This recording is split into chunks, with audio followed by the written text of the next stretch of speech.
Dios le continúe bendiciendo. Les saluda el pastor Juan Carlos Ulloa.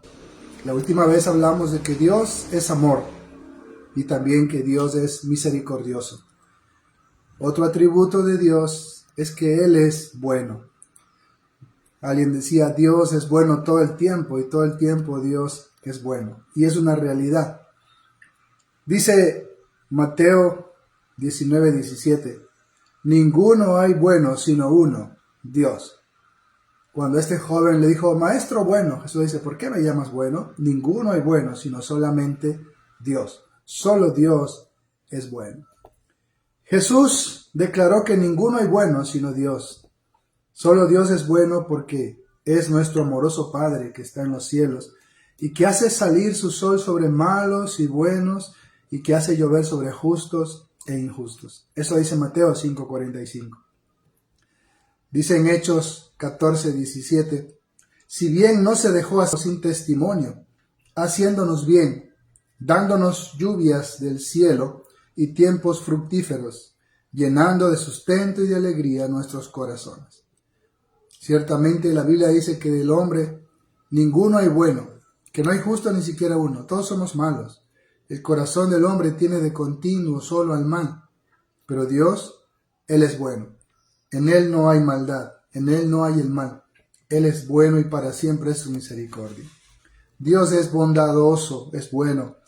Dios en su bondad nos da la vida, nos sustenta y nos sostiene con toda clase de bendiciones.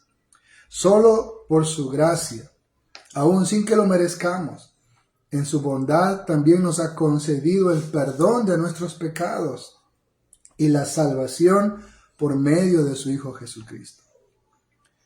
Dice en Efesios 2:7, para mostrar en los siglos venideros las abundantes riquezas de su gracia, en su bondad para con nosotros en Cristo Jesús. Hay muchos pasajes en la Escritura que hablan acerca de la bondad de Dios. Y aquí dice que Él nos ha mostrado esa bondad en Cristo Jesús. Pero cuando se manifestó la bondad de Dios, nuestro Salvador, y su amor para con los hombres, nos salvó, no por obras de justicia que nosotros hubiéramos hecho, sino por su misericordia, por el lavamiento de la regeneración y la renovación en el Espíritu Santo. En Tito 3, del 4 al 5. Esa es la bondad de Dios. En esa bondad es que Él nos ha dado esa salvación en Cristo Jesús. Nahum 1:7 dice, Jehová es bueno, fortaleza en el día de la angustia, y conoce a los que en Él confían. Cuando hablamos de los atributos morales de Dios, los atributos comunicables de Dios, hablamos de que es el carácter de Dios. Dios es amor. Por eso es tan grande su amor, dice Juan 3:16, para con nosotros, que entregó a su Hijo para salvarnos. Dios es misericordioso, Él es clemente, compasivo, lento para la ira, grande en misericordia. La misericordia de Dios es hasta los cielos, dice la palabra de Dios. Y la bondad de Dios, qué maravilloso, saber que Él es bueno, que Él es el que nos provee todas las cosas, que todas las cosas buenas vienen de parte del Señor. El Salmo 106:4 dice, acuérdate de mí, oh Jehová, según tu benevolencia para con tu pueblo. Visítame con tu salvación. Y el Salmo 145:7-9 dice, alabad a Jehová, porque Él es bueno. Cantad salmos a su nombre, porque Él es benigno. Salmo 135:3. Proclamarán la memoria de tu bondad y cantarán tu justicia. El Salmo 145. Y por eso, cuando hablamos de la bondad de Dios, uno de mis salmos favoritos es el Salmo 103, donde nos enseña la gratitud por la bondad de Dios. Y dice el Salmo 103, es el 1, bendice, alma mía, a Jehová, y bendiga todo mi ser su santo nombre. Bendice, alma mía, a Jehová, y no olvides ninguno de sus beneficios. Él es quien perdona todas tus iniquidades, el que sana todas tus dolencias, el que rescata del hoyo de la muerte tu vida y te corona de favores y misericordias, el que sacia de bien tu boca, de modo que te rejuvenezcas como las águilas. Qué maravillosa es la bondad de Dios y qué importante nosotros ser agradecidos por todo lo bueno que Dios nos da. Como decía el texto, Él hace salir el sol sobre buenos y malos, hace llover sobre justos e injustos. Si usted despertó esta mañana, fue un regalo de la bondad de Dios. La importancia de entender los atributos morales de Dios es que Dios quiere que nosotros reflejemos esos atributos. Dios es amoroso y nos ama. Él espera lo mismo de nosotros, que le amemos con todo nuestro corazón y que también amemos a todos nuestros hermanos, porque fuimos creados a imagen y semejanza de Dios. Dios es misericordioso. Y Jesús dijo, bienaventurados los misericordiosos, porque ellos alcanzarán misericordia. Y Dios es bueno. Y Él espera de nosotros que también practiquemos la bondad, que también seamos buenos. Pero hay dos atributos más que quiero compartir hoy. Y está en 1 Juan 1:9, donde dice, si confesamos nuestros pecados, Él es fiel y justo para perdonar nuestros pecados y limpiarnos de toda maldad. Hay dos atributos morales de Dios aquí. Él es fiel y justo. Las Escrituras declaran que Dios es fiel y su fidelidad es eterna, para siempre, como dice el Salmo 117:2. De generación en generación, como dice el Salmo 119:90. Pues Dios no cambia, Él es inmutable, como dice Malaquías 3:6. Su fidelidad es tan grande que alcanza hasta las nubes, dice el Salmo 36:5. Si fuéramos infieles, Él permanece fiel. Él no puede negarse a sí mismo, dice el apóstol Pablo en 2 Timoteo 2:13. Qué hermoso saber que Dios es fiel, que Él cumple sus promesas, que Él cumple siempre su palabra, que Él se mantiene fiel a los que han confiado en Él. Él es nuestro Dios fiel, y aunque nosotros somos infieles, como dice el texto, Él permanece fiel. Dios es digno de toda confianza y podemos creer absolutamente en sus palabras, porque son fieles y verdaderas, como dice Apocalipsis 22:6. Las palabras de Dios son fieles y verdaderas. Todas las promesas de Dios se cumplen con fidelidad. En Josué 23:14 vemos que Él declara, ninguna de las palabras que habló Jehová han dejado de cumplirse. Todas se han cumplido con fidelidad. Él les prometió salir de Egipto, llegar a la tierra prometida, conquistar esta tierra, tomar posesión de esa tierra. Y ahora Él le está diciendo, todo esto se ha cumplido con fidelidad, porque Dios es fiel. Dios es fiel a su pacto, como dice Deuteronomio 7:9 y también el Salmo 119:138. El pacto del Señor es perpetuo. Él nunca fallará a su pacto. El pueblo de Israel fallaba una y otra vez y quebrantaba el pacto de Dios. Sin embargo, Dios jamás quebrantó su pacto con Abraham, con Isaac, con Jacob, con David. Él siempre cumplió sus promesas, sus pactos. Y dice que, y solo en cuanto a la fidelidad de sus palabras, Él nos permite probarlo. Los israelitas tentaron a Dios muchas veces en el desierto y dice que por eso quedaron postrados ahí. Pero Dios dice que podemos probarlo, pero en una sola área, en su fidelidad. Y es lo que dice el libro de Malaquías 3:10. Probadme en esto, dice el Señor, si no abriré las ventanas de los cielos y derramaré bendición hasta que sobreabunde. Está diciendo, solo en eso pónganme a prueba, en su fidelidad, en el cumplimiento de sus promesas, de su palabra. En el griego es interesante la palabra probadme, episcopos, de ahí viene la palabra episcopal, que significa supervísenme esto, o miren, revisen si no lo cumplo, presten atención a si no cumplo esta promesa. Como supervisar, como ser veedores de que Dios va a cumplir esa promesa, de abrir la ventana de los cielos y derramar bendiciones. Solo en cuanto a eso, el Señor dice, en esto pueden probarme, en que yo soy fiel y cumplo mis promesas. En 1 Corintios 10:13 dice, no os ha sobrevenido ninguna tentación que no sea humana, pero fiel es Dios, que no os dejará ser tentados más de lo que podéis resistir, sino que dará también juntamente con la tentación la salida para que podáis soportar. fiel es Dios. Ninguna tentación que vaya más allá de nuestras capacidades nos ha venido. Pero el Señor promete que nosotros podremos resistir, que juntamente con la tentación, Él nos dará la salida. Ahora, sabemos que Dios prueba. Él prueba la mente y el corazón. Él nos prueba. Pero Satanás es el tentador. La tentación es cuando eres inducido a hacer algo malo, algo que va en contra de la voluntad de Dios. En cambio, la prueba es cuando Dios te permite hacer algo o pasar por algo para ver cómo reacciona tu fe y para ver si a pesar de esas circunstancias te mantienes fiel, te mantienes leal a Dios, como lo hizo Job, cuando dijo: Jehová Dios me dio, Jehová Dios me quitó, sea el nombre de Jehová bendito. Se mantuvo fiel, inquebrantable en su lealtad, en su fidelidad a Dios. Eso es lo que nos está diciendo aquí, que Dios juntamente con la tentación nos dará la salida. La tentación es cuando eres inducido, atraído para hacer algo malo, algo que va en contra de Dios. La prueba es cuando pasas por alguna circunstancia para ser bendecido por Dios. Usted va a la universidad, al colegio y le toman una prueba para medir sus capacidades. Y si usted aprueba ese examen, es ascendido, es promovido al año superior o es graduado. Así también Dios, para promovernos, para bendecirnos, para galardonarnos, nos pone pruebas.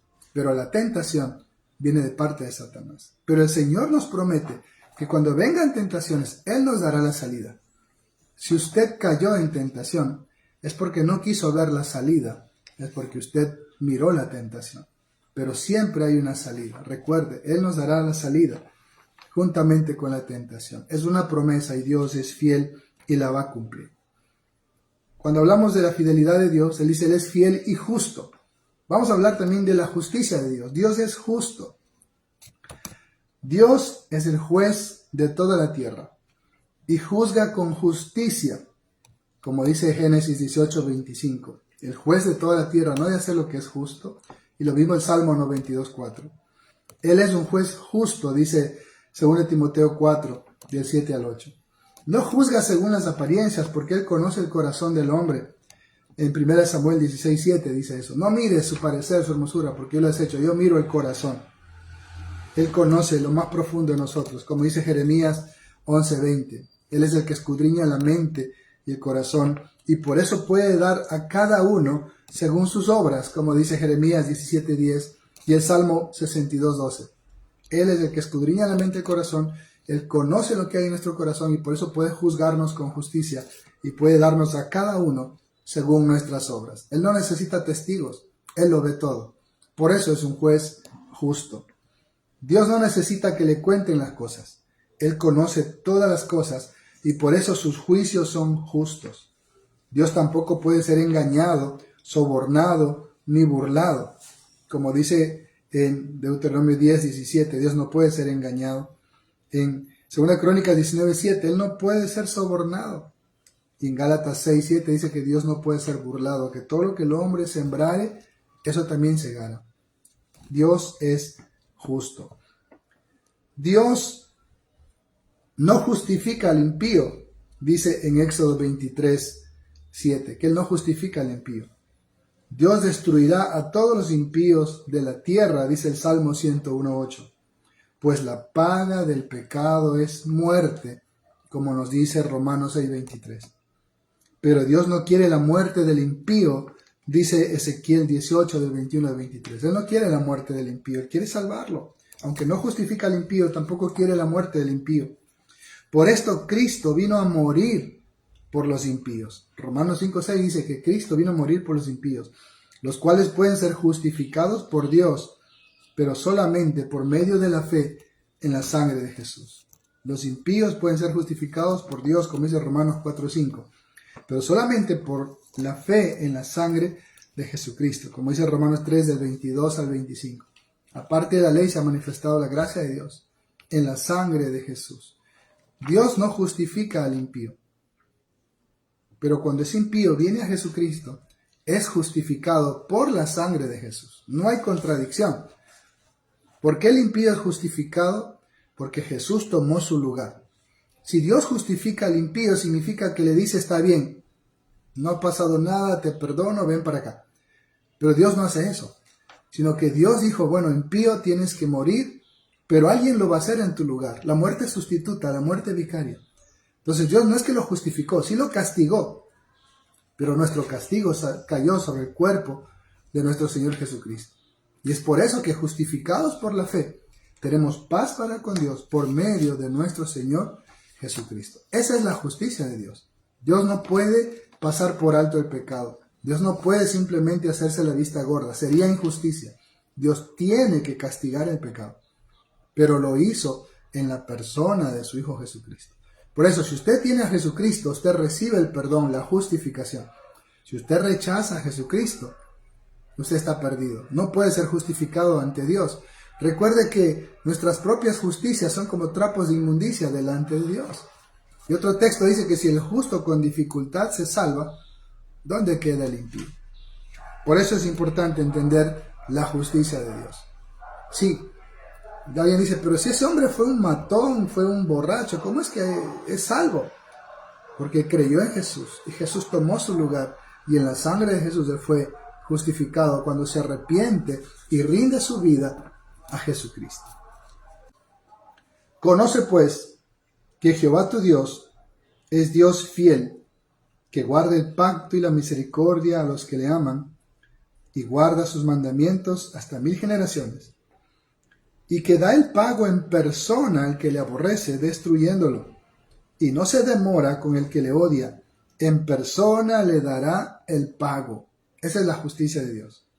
Guarda, por tanto, los mandamientos, estatutos y decretos que yo te mando hoy que cumplas. Deuteronomio 7, del 9 al 11. La paga del pecado es muerte. Si usted ha pecado, todos hemos pecado, merecemos esa muerte. Pero Dios nos da vida en Cristo Jesús, porque Jesús recibió el castigo por nosotros. La muerte de Jesús fue nuestra muerte. La resurrección de Jesús fue nuestra resurrección. Esa es la justicia de Dios. La Biblia no se contradice. Dios no justifica al impío. Pero si alguien toma su lugar, la justicia de aquel que tomó su lugar es imputada al impío y el impío queda justificado, porque alguien recibió el castigo que merecía sus pecados. Esa es la justicia de Dios. Quienes no comprenden eso son los que declaran, ¿cómo es que un Dios de amor manda a matar a las personas, manda a matar a los enemigos, manda a hacer tantas cosas? Porque no entienden el carácter de Dios. Y por eso cuando leen la Biblia hablan de un Dios que es genocida, hablan de un Dios que es cruel, pero nada de eso es así. Dios es amoroso, Él nos ama, Dios es misericordioso, se compadece de nosotros. Dios es bueno, nos muestra su bondad. Cuando veo la historia de Caín y Abel, veo como dice, Señor, cualquiera que me encuentre me va a matar. Nosotros hubiéramos dicho, pues que te maten, te lo mereces. Dios no hizo eso, sino en su misericordia puso una señal en Caín para que nadie lo toque. Pero también la justicia de Dios le permite a Caín vivir su vida, su ciclo de vida, para que tenga la oportunidad de arrepentirse. Y solo Dios sabe si se arrepintió. Pero aún así, igual que Adán y Eva tenían que morir en ese momento, murieron espiritualmente, pero físicamente cumplieron su ciclo de vida para darles la oportunidad de reconciliarse con Dios. Esa es la justicia de Dios. Qué importantes entonces los atributos de Dios, que Dios es amoroso, misericordioso, bueno, fiel, justo, porque Él quiere que nosotros desarrollemos esos atributos. Él quiere que nosotros desarrollemos ese carácter de ser amorosos, de ser misericordiosos, de ser buenos, de ser fieles, de ser justos, como lo es el Señor. Por eso es importante conocer el carácter de Dios y por eso es importante que usted tome ese conocimiento para que usted llegue a la estatura del varón perfecto que es Cristo Jesús. Que Dios le bendiga.